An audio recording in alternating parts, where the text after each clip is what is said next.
আমাকে বিদায় করে আনতে আমি অত্যন্ত কৃতজ্ঞতা প্রকাশ করছি। দল জিতেছে ব্যক্তি নাই।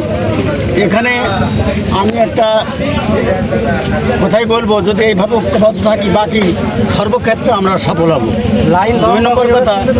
দুই নম্বর কথা এই বিএনপি, এই তারেক জিয়ার বিএনপির বিজয় হইল আজকে, আর আসাদ জিয়ার বিএনপির খবর হইল। আমরা প্রতিহত করবো এইসব অসাধু শয়তানদের, এই আমাদের প্রতিজ্ঞা।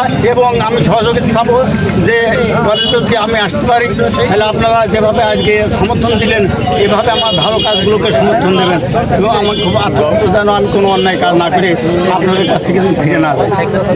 এই বিষয়ে দর্শনা থানা বিএনপি সিনিয়র সহসভাপতি, তিলদা ইউনিয়ন পরিষদের সাবেক চেয়ারম্যান জনাব আখতার হোসেন এই বিজয়ের ব্যাপারে তার অভিমত ব্যক্ত করতে যেয়ে বলেন, আসলে আপনার মতামতটা কি ব্যক্ত করবেন?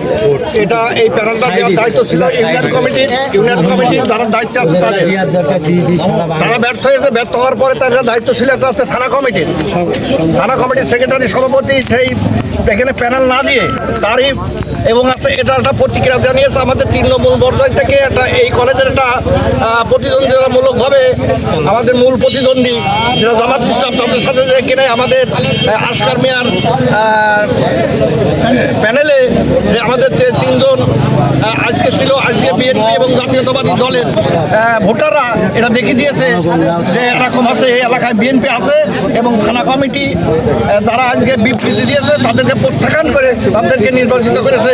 এর জন্য আমি তাদেরকে ইউনিয়নবাসীর এবং এলাকাবাসীর ধন্যবাদ জানাই। ধন্যবাদ। যুগ্ম সাধারণ সম্পাদক